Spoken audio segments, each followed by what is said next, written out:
All right, everyone. We're at another Wisconsin Drunken History today, and as always, at the top of the show, we wanted to give a shout-out to our Patreon supporters. We have my cousin Eric Sari still, Andy Herbrandt, and, of course, Lauren L. We thank you for everything, and thank you for sponsoring the show. Eric, cue up that music.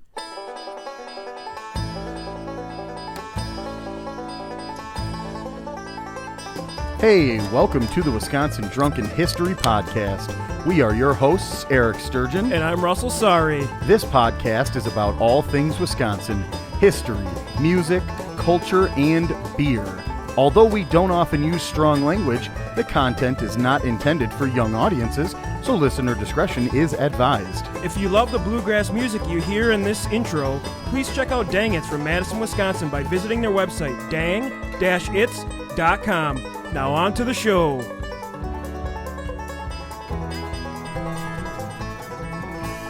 All right. Hello, everyone, and welcome back to another episode of Wisconsin Drunken History Podcast, your weekly dose of the Dairy State. We, of course, are your hosts, Eric. And I'm Russ. And today we are talking about the draft riots that occurred here in the state of Wisconsin during the outbreak of the Civil War. We also have great Wisconsin music from Devil's Teeth. We have another brew review, an edition of How Many Locos You At, as well as a great interview with Some Nerve Brewing. And as always, be sure to rate, review, subscribe, share, like, all that sort of stuff to help us get a little bit more exposure and to kind of get ourselves a little bit more ahead in this podcast game. We're doing great so far, and we really thank everyone for all of your continued support. And hey, you know, the fight isn't over. We still need a little bit more of that like and review and stuff for the algorithm. So yeah. If you love the show, remember that you can also stop by our website, or you can go to TeePublic and you can get some awesome gear, some really cool stuff, especially now that it's summer. I think there's some towels maybe, and some sleeveless tees, tanks. Yeah, tanks, baby. Yeah, baby. White trash it up. I personally don't wear a tank top, but that's because I'm trying to look out for everybody else. Not because I have massive guns. It's because I have a massive gut. Yeah, I feel you now. I got a beer guy myself. Yeah. So, again, our website is wisconsindrunkenhistory.com. Links to everything on there. You can listen to episodes in the blog format there. Really great stuff. So we encourage everybody to go visit the website if you haven't. And thanks for continued listening and all of our new listeners as well. If this is your first time listening, let us know. We've had a lot of individuals reach out to us recently with more loco articles and bands to use in future episodes. It's been great. I love it. We love the response, which is nice. So yeah, and we have some really, really great listeners that span even outside the reach of the United States. We've got Norwegian, Canadian, Australian, and German listeners. So we really do appreciate all of you and everything that you do because it really does help give us that. Yeah, and I just wanted to say something about the Apple Podcast, too. You know, I love all the reviews coming in. We've had a couple negative ones, and, you know, we're just curious, like, if you're going to give us a 1-star, that's great, whatever, you know. But can you let us know what we're doing or what we could do to make the show better? That's what we're trying to do here, you know. I know we make some jokes about fibs in Illinois, so I'm guessing that's part of it. But, you know, it's just a joke. I mean, if you can't take a joke, then I don't, you know, it's all in fun. There are friendly Illinois brothers. Yeah, yeah, sure, Eric, but... Hey, I encourage them to continue to bring their hard-earned money across the state lines and support our parks and stuff. Just don't trash them. That's the only thing we say. So... honestly, again, we just really appreciate everyone, and we really would love to hear if you have any sort of review that goes beyond just, hey, nice job or really cool podcast. Yeah, and I'm hoping to get back to maybe reading some of the reviews at the end of the show. Maybe today we'll do one and just kind of go over it if that's right. So, yeah. All right, well, let's jump right in. This is the main segment here on the Civil War draft riots. Yeah, so maybe some of you haven't heard about this, but this was an event that occurred up kind of by Port Washington, Milwaukee area. It is the draft riots, and as a civil war started to break out in the United States, Wisconsin was among the most loyal Union allies, supplying many of the troops. Thanks to what we discussed on our Republican episode, here amongst the citizens, Wisconsin, we highly oppose slavery, and many were willing to fight and die to protect this freedom. It wasn't only, African Americans, but there was also sharecroppers, Irish that were forced labor, and nobody wanted this anymore. Right.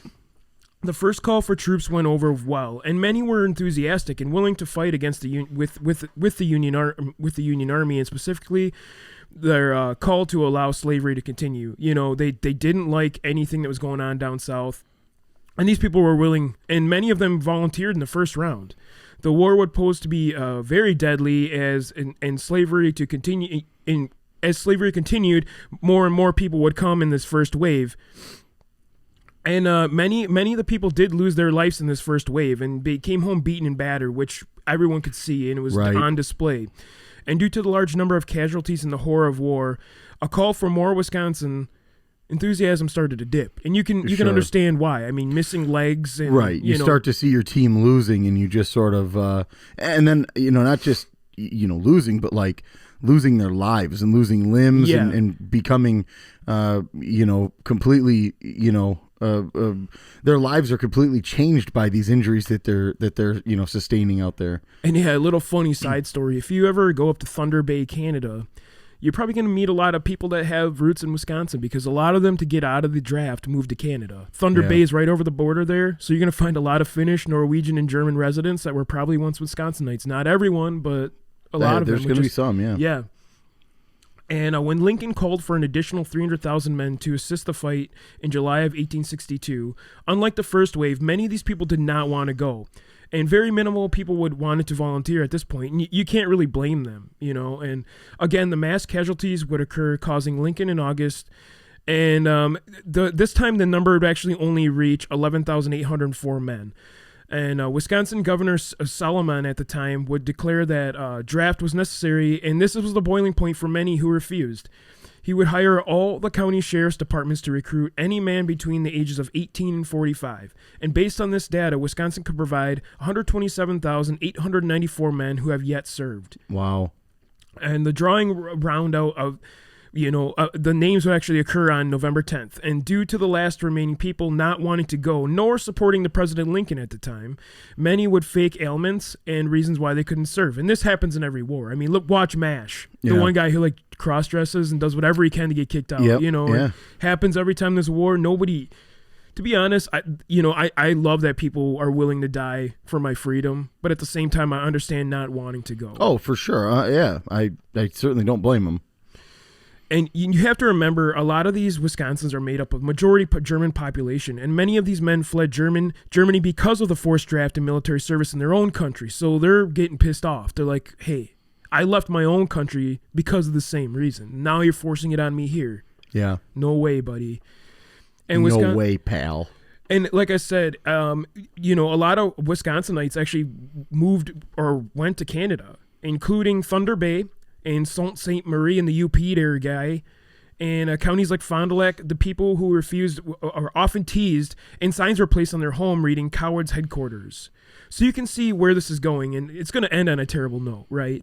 Yeah, who were the people putting the signs on the door? The ones that didn't have to go? Yeah, pretty much. I mean, some of them maybe not. Some of them were probably wounded soldiers that are all messed up anyways, that are all screwed up after killing their brothers and stuff in the South, And in Ozaukee County, where Lincoln only had 627 votes out of the 2,450 votes, wow. On November 10th of 1862, a mob of 1,000 men, many of them fueled by whiskey and brews, led the charge to the recruitment office of Mr. Poors in Port Washington.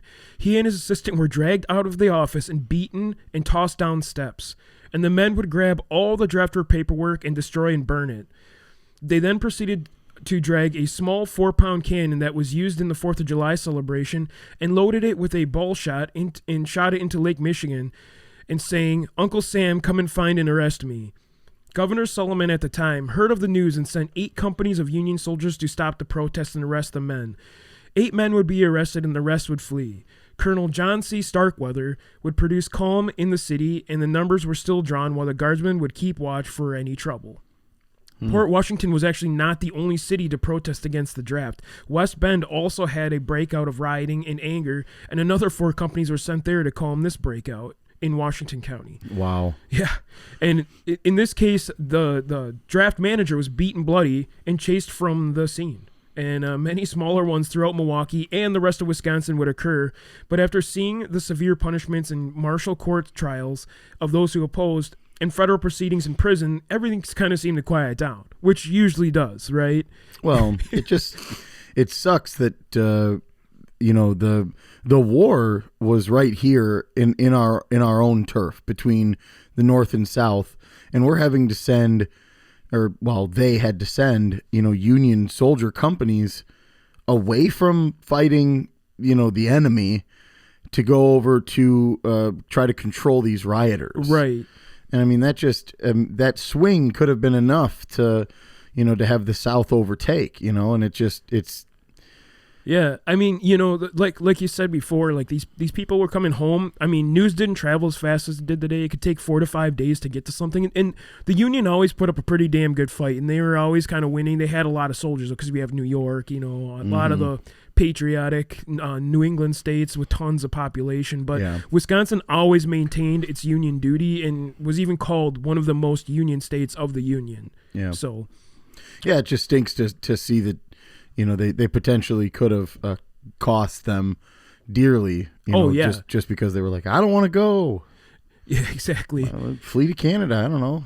But that's going to conclude the main segment, and I kind of wanted to apologize to the audience because me and my buddy were watching. So yesterday was the Game 5, Bucks and the Suns, and we both had a few brewskis, and we're shouting at the top of our lungs here. So yeah. And a funny story I told Russ this morning when we started.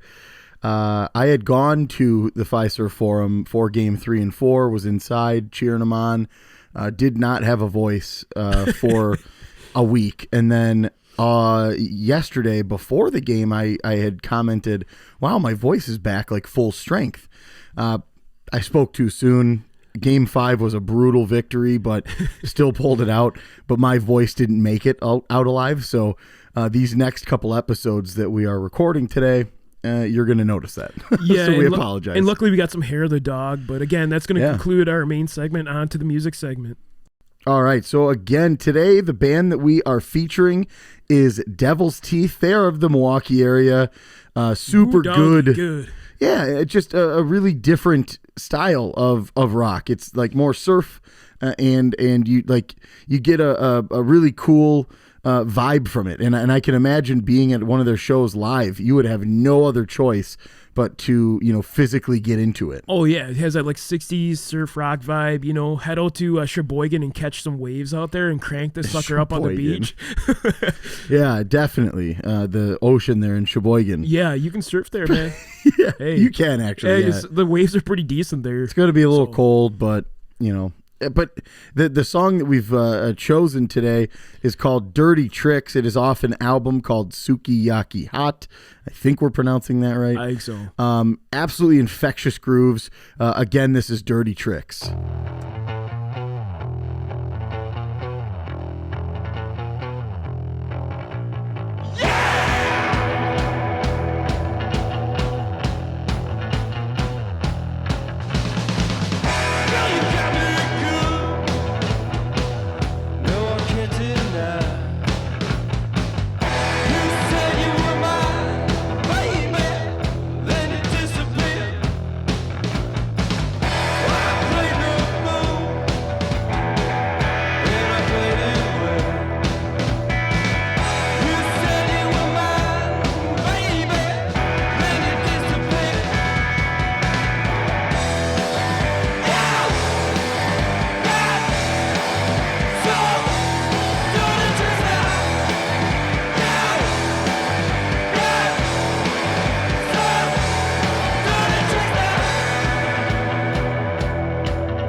Holy smokes! That was I wasn't ready for that thing at the end.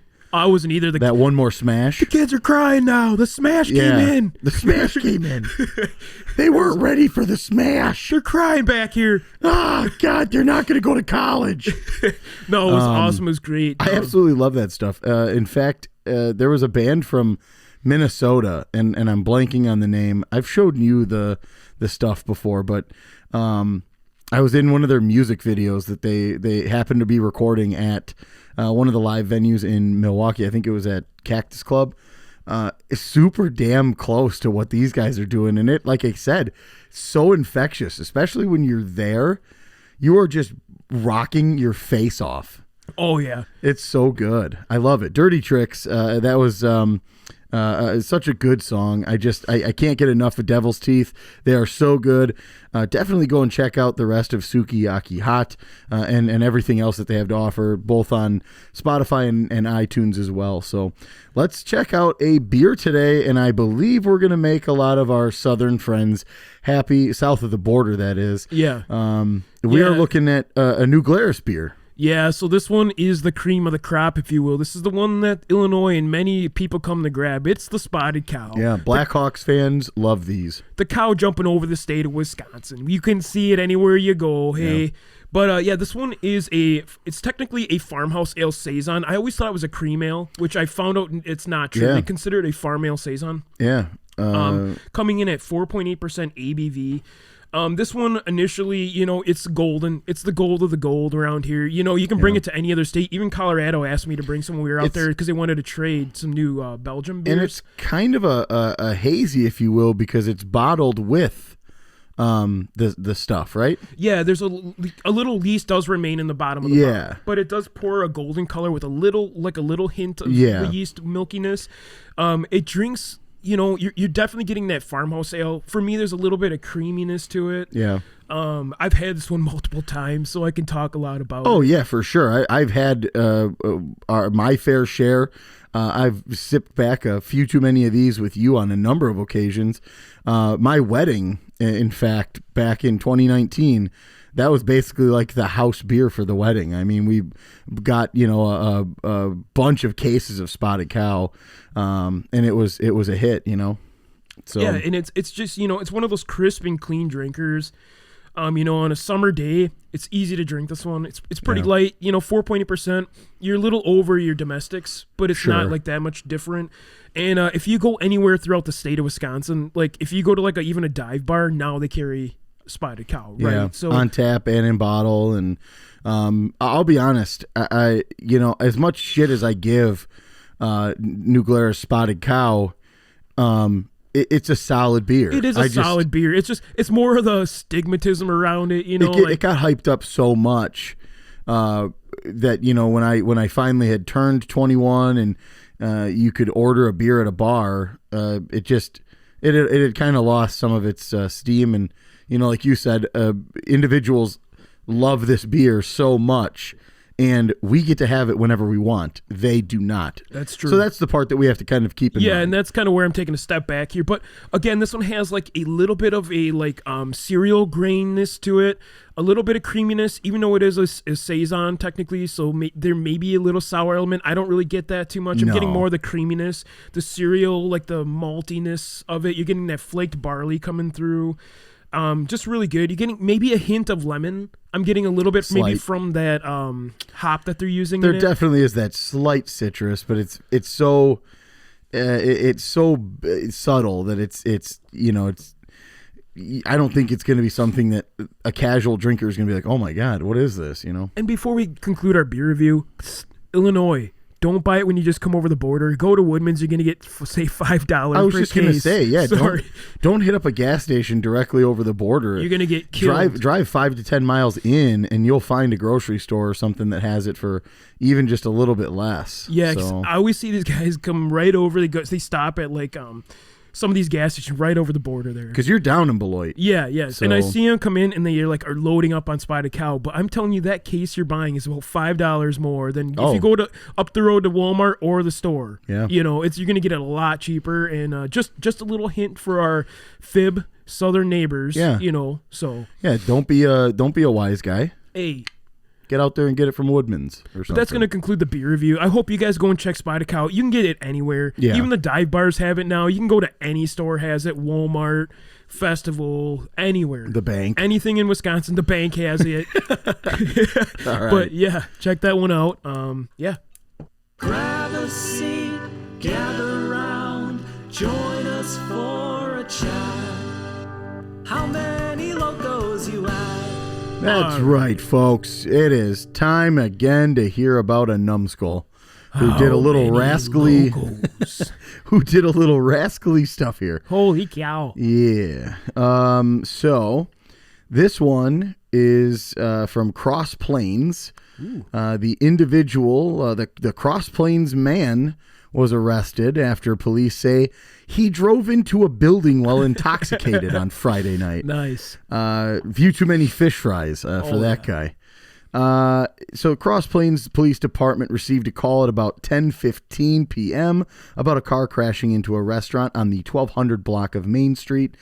Cross Plains Fire Department and police arrived, saw the damage to Coach's Club building and fencing. Oof. Police say that that a bunch of witnesses had seen a car hit the building and then take off, which, I mean, he must have been driving a fucking semi-truck if he just drove off.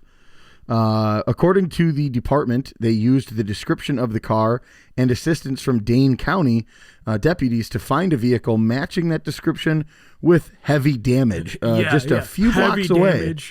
Okay. Heavy damage. That's some heavy damage. That's a new band name. Heavy damage. Heavy damage. Yeah. The police chief, who goes by Tony Aruzga, he said that the driver was not with the car, but was later found. He's 57. He was arrested. We don't have a whole lot else. Oh, it's his 8th offense. Because he was arrested. Wowza. He was arrested after the fact. So we don't have a lot of the breathalyzer, I'm guessing. I'm sure, yeah. And I don't know if it doesn't say when they found him, like how much longer after the accident. So we don't know how did he got the DUI or his blood alcohol. But we do have age. We've got the crazy story here. We got the building destroyed. Yeah, the history. Heavy damage. Yeah. Heavy damage, yeah. Yeah, The new metal band. 57 years old, 8th offense, heavy damage, smashed into a building, drove off. You know, he went to a fish fry and skipped the fish. Oh, yeah. He went right to the liquor, baby. Don't put the beer in the batter. Just put it in my gut. Yeah. All right? You know how I told you guys to avoid fries in their fish fry episode? Don't avoid the fries if you're going to be drinking this heavy. Not if you... Soak up that liquor. If you're in this guy's position. You're going to want a mean helping of potato pancakes and corn fritters. Because this... I don't know. I don't think Coach's Club appreciates what he did to their business. I know he's trying to remodel for him. Yeah. But he did a little bit. Not a good idea to... Yeah. Not a good idea to take on remodeling projects after you've had way too many. Hey, this pole barn could use a hole in the front. Let's throw it in. Let's put a porch on for this guy. That's not a big enough entrance. We need a car-size hole. There you go. Hey. So I guess I have a number. I mean, you know, we don't have enough here, though. It's This really isn't gonna hard. be- It's yeah. a hard one for me because I don't even know. I mean, the guy hit a building.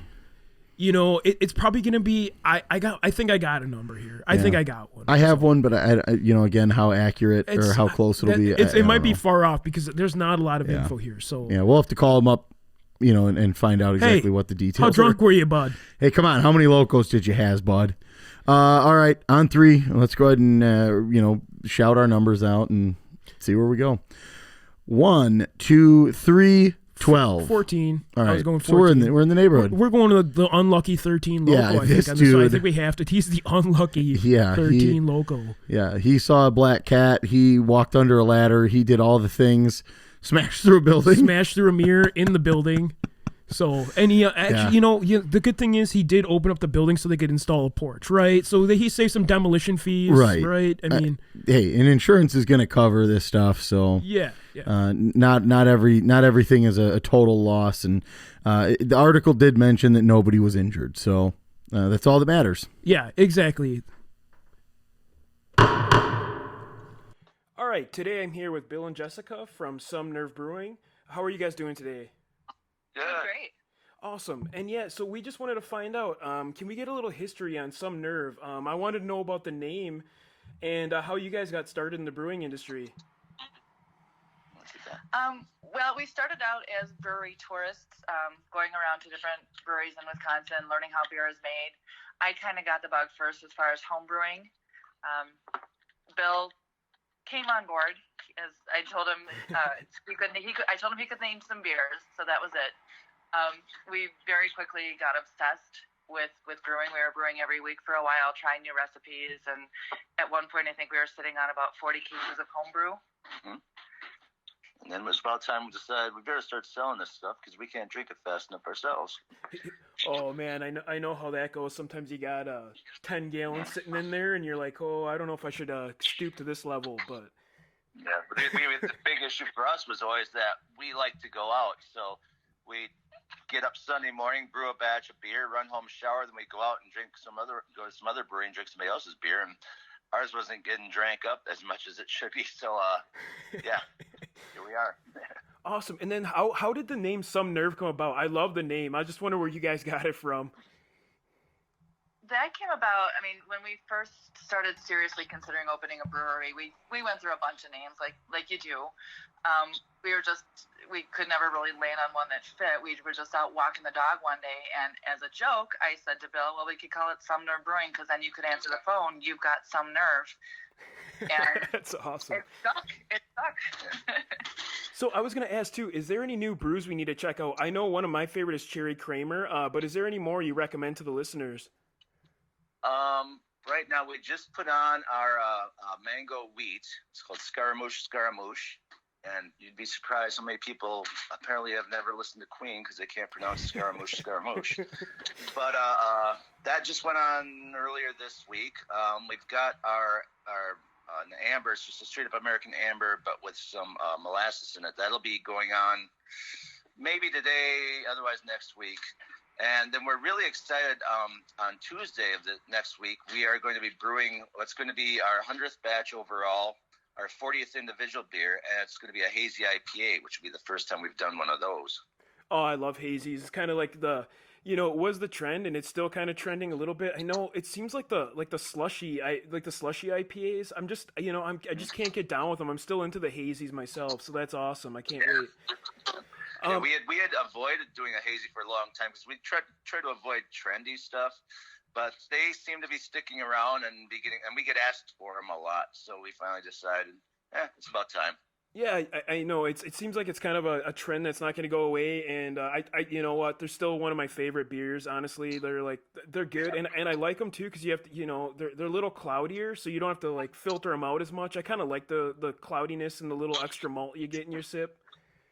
Yeah, if you can get away with the murky look as part of a style thing, then it's all good. It makes it easier to brew. Yeah, it takes a little extra work to get them clear. But I think that it's also a nice thing about hazies. If people give it a chance, I think it's going to have more appeal for the masses because they're not as bitter as regular IPAs. It's just got the hop flavors and aromas, but if done correctly the way they were intended, they aren't going to be as bitter. Yeah, and I know, you guys got the prime location too, right by Little Bohemia there, where the John Dillinger shootout happened. It's just an awesome location. Yeah, that was a little bit of a deciding factor because I'm very much a student of Wisconsin history and I'm very into all that gangster stuff. And I remember one of the first times I ever came up here to the North Woods, I was riding up here with some guys, and it was actually Sunday morning. We were riding home at 6 a.m. We happened to be driving by Little Bohemia, and the guy who was driving says, "Wait a minute, I just got to stop here and go check this place out." And he gets out of the car. It was like the dead of winter. And the place, of course, the place was closed. But he gets out of the car. He's kind of looking at the place. Starts running across the parking lot, pretending he's shooting a machine gun and acting like an idiot, basically. But it's been stuck in my heart ever since. Yes, and so you guys are up in the Northwoods. Can you ride your snowmobile on in if you want to in the wintertime? Yeah, the snowmobile trail goes right to our parking lot. Oh, that's amazing. I know. Although we don't have one. No, we don't sled ourselves, but we love having sledders in. So yeah.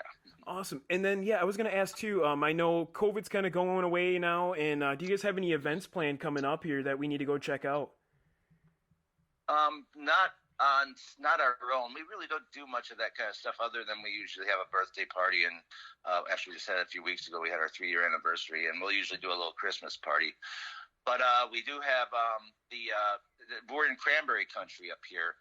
And I believe it's early October is the big Cranorama celebration here, which is kind of a harvest festival. And there's we'll be pouring beer at an event for that. And other than that, yeah, it's just a standard come up north and enjoy the sun and the lakes and drink some beer.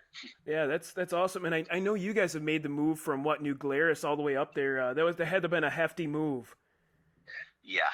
It was sort of, I mean, it was tricky moving because we actually moved on Christmas Day of 2017. Wouldn't recommend it. No. And the day after Christmas, it was 20 below zero, and it stayed that way for 3 weeks. And that was fun. So we were glad we got it out of the way instead of waiting one more day until it was 20 below. Right. Oh, yeah. And that's like every Wisconsin dream too. You're not only brewing beer, but you're living in the Northwoods. I know someday that's what I'm hoping to do as an outdoorsman and a beer lover, and just all things Wisconsin. I'd love to move up there someday. So I love what you guys are doing, and keep doing it. Thank you. Yeah, it's best of all worlds up here. Yeah, I know. It's just so much more laid back, and that's just kind of how I am. I know I'm kind of a suit dummy when I have to work, and one of these days, I mean, outside of work, that's not who I am. I love fishing, hunting, camping, outdoors. I love beer, so that's my goal. So Jessica still has her day job, which is kind of in the corporate world. She works for UW hospitals, but she's working remotely, so she could still go to work in sweatpants if she wants. Oh, that's nice. You can't beat that. Yeah. So. No. All right, so before we let you go, I got a few questions for both of you to find out how Wisconsin are you? Are you guys ready to participate in this one? Sure. All right, so have either of you been to Summerfest, and was there a favorite band or a memorable band you've seen? Oh, Jessica is not. I have been a couple times. Well, I saw Dennis DeYoung at Summerfest, which was actually pretty cool. I grew up a huge Styx fan, and I was with all my buddies, and it was a really odd show because I don't know if anyone's seen Dennis DeYoung these days. He looks like Tony Bennett now, but he sounded great. But actually, I have some nightmares about Summerfest because I got stranded there one time. Went over with a van full of buddies, and I managed to get separated and wandering around downtown Milwaukee, and apparently they were wandering around too, screaming my name, but they never found me. So eventually I had to call my wife, who had to drive all the way over from New Glarus, was my previous life, and pick me up. That's like the drive of shame. Exactly. That's very the much worst. so. So now I'm a little terrified of Summerfest. And so the next question I got, this is the one I was highly anticipating. For beer brats, do you have a Some Nerve beer you recommend using in them? Oh, boy. Okay, see, I'm very biased on this because I used to be in the sausage business for 36 years. And in my opinion, if you have to put the brats in beer, the brat wasn't made right in the first place. You bought the wrong damn brats. I like that answer.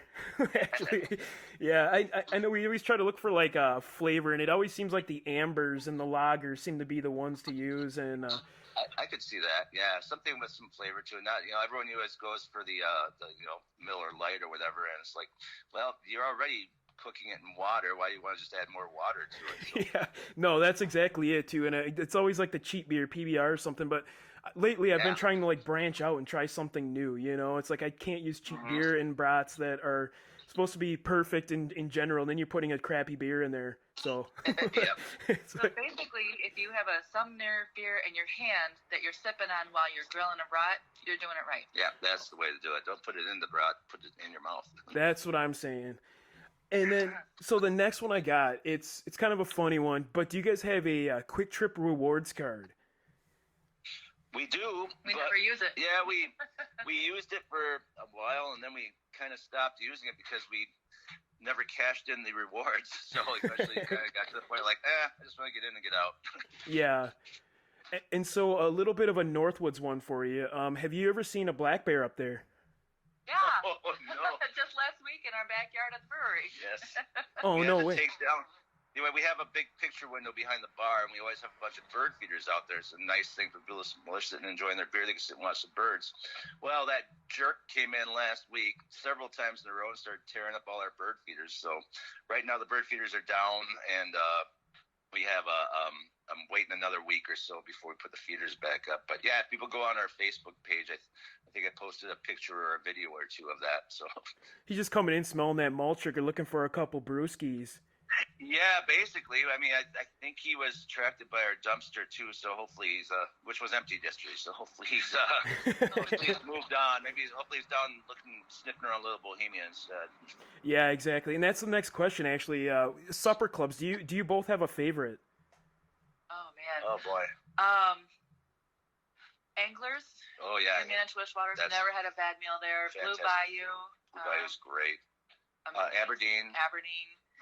We're more into like the mom and pop pizza places, I Yeah, guess. dive bars and that kind of thing. Yeah. But there's yeah, so many cool places up here to check out. yes.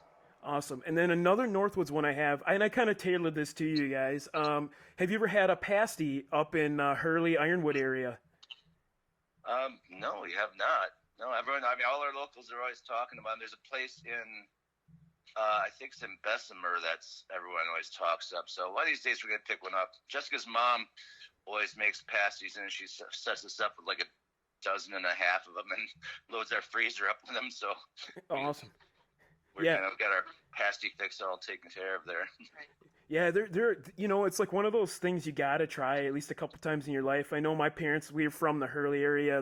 My parents were, so they'd go up there and make trips and bring boxes home with them, and it's like a cheap snack for the kids. So there you go. We gotta try that because I'm told that apparently pasties are very regional. Like a Mineral Point pasty is very different from a Hurley or Bessemer pasty. So and I assume different from a Baraboo pasty, which is where Jessica's mom is from. So we'll have to try the Hurley one once to see what the difference is. yeah, they're pretty tasty. And then so I got the next one. I got two more for you. Have either of you ever tailgated at a Brewers, Packers, or Badgers game, or all three? I've done Brewers games. Brewers both. Yeah. I don't think usually if we go to a Packer game, we just go straight to the Stadium View bar and start drinking. So Yeah. you can't drink at Lambeau. It costs too damn much. That's just it. I can't usually afford the tickets, so usually what I'll go is one of the small breweries around there, like Titletown or something, and just drink there and watch the There you game. Because I can't afford the games, Right. So We have this grand scheme that someday we're going to head down to Green Bay during an away game, just go watch it at Stadium View bar. I bet that's going to be almost as fun as going to Lambeau.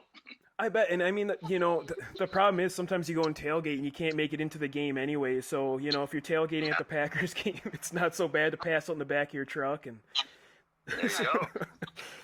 all right, so the last one, and I know this one's going to be highly anticipated because I know you've been on a lot of brewery tours and a lot of breweries around the state.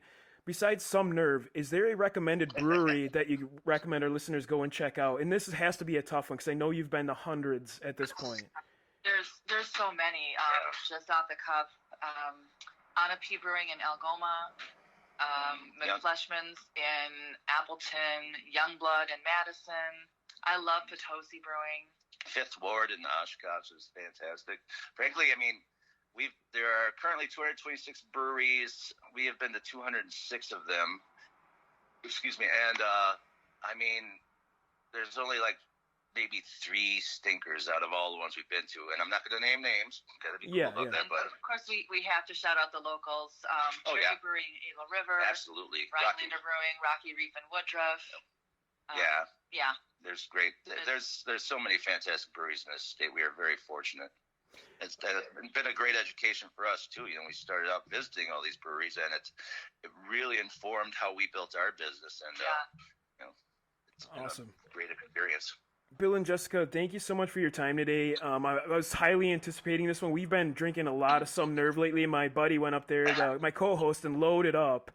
So we've been anticipating this one, and after he told me you've been to all the breweries, I was anticipating this interview, and I thank you for your time. Thank you so much for having us. Yeah, thank you. Have a good one, and enjoy the rest of your day. You too. too. Take care. All right, bye. And before we close the show today, we wanted to actually do a review that came in. The first one we wanted to read was from P. McGavin on Apple Podcast there. Yeah. He says, if you want to read it, Eric? Yeah. So P. McGavin said, huge love for Wisconsin. What can I say about this podcast? It is amazing. You get a bit of history right here in Wisconsin. Wisconsin music is highlighted, beer review, funny news stories of people making hilarious DUI stories, and by far my favorite is hearing about all the local breweries and famous folks right here in our home state. I highly recommend anyone to take a listen. Sometimes there are things I disagree with, but that makes a good podcast in my eyes. Right on, brother. Yeah, I mean, and I agree too. I'll read the rest of it here, but it's cool because you kind of play a little bit of devil's advocate, and you can kind of just have a little bit of that banter yourself. So, there's a few things you might disagree with, but that's what makes a good podcast. Someone from Wisconsin or someone from Illinois and a fib, we do call Wisconsin the National Park of Illinois. Thank you for confirming that. Yes.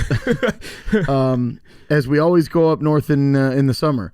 I love to hear the history of all the towns and places we visit. Keep doing what you are doing. I love the show. So awesome. Thanks, P. McGavin. Yeah. And we appreciate it. 5 stars. Great. And if you want, leave a review, and we're going to start going through these one per show. And thank you so much, P. McGavin, and keep on listening.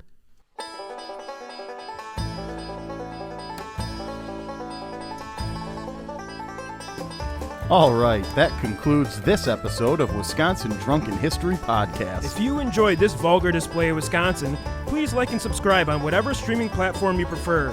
And remember to hit the bell on YouTube to be notified when we release new content. Also, if you have any suggestions or ideas for future episodes, please send us an email at widrunkenhistory@gmail.com or head over to our Facebook and Instagram pages. Thanks again for listening, and remember, as always, Watch out for deer on your way home.